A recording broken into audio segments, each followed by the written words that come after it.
Dr. Mahajan, I have a question for you.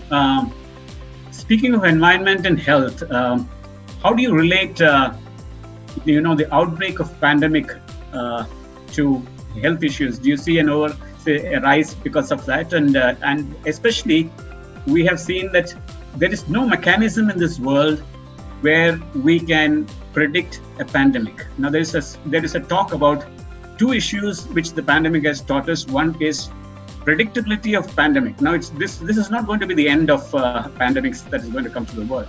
And also, the second factor is to create a model, a worksheet about what to do or what not to do when there is a pandemic. So what's your take from the medical side of it? I think it's very, very important, sir. As you see, the pandemic, when it struck, it caught us dumbfounded. I mean, we were not prepared at all for it. And I think the government was proactive. Many people criticize the fact that we had a lockdown when there were only 500 cases in the country. But that is what actually gave us time to prepare during those 6 weeks to build our healthcare infrastructure, have the hospitals ready. Because, our hospitals were not really geared for isolating the infected patients from the non-infected. And this gave us time. Then also testing, RT-PCR was an exotic test. And there were very few labs in the country which were doing it.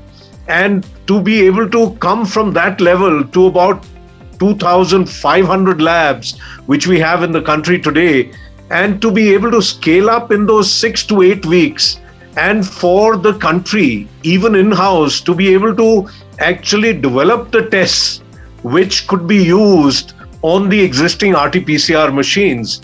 Then also the existing TB machines, which were TrueNat and CBNat machines, to be able to repurpose them for testing, because without testing you're nowhere, because test was the maxim as we started, and then the trace, and then isolate and treat. So this, I think the proactive work that was done during that time, also creating hospitals, even if you remember, train bogies were prepared. Of course, very few of them needed to be used because the pandemic was controlled well within time. But if we see today, it appears as if we learned nothing from the last 1 year, because it is not only the government, it is not only the healthcare infrastructure or the doctors who can control things. It is every common citizen's own, has to contribute equally. And today what has happened is that with non-COVID patients already filling beds in hospitals, we are having a big problem in opening up COVID beds, because someone who's admitted for a disease, you can't send him home just because there are COVID patients waiting.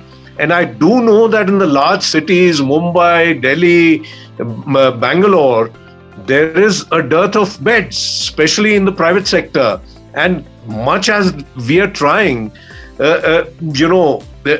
it's a dearth which will take some time in overcoming. Number 2 is the vaccine, because vaccine today is the real panacea, along with COVID appropriate behavior, which we have to revert back to instantly. There is also the fact that there are some mutations which have happened. We have new strains.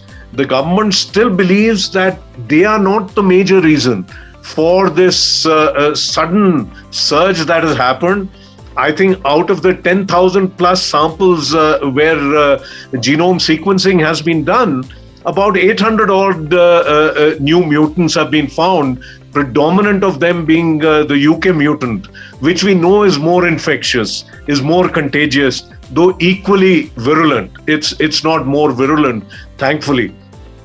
But I think unless we take heed, unless we go back to the precautions that we were taking 6 months ago, 8 months ago, 3 months ago even, I think we are in for bad times.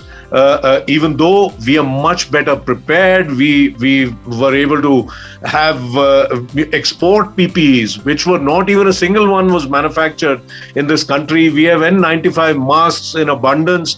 Everything is there with us. It's just the will.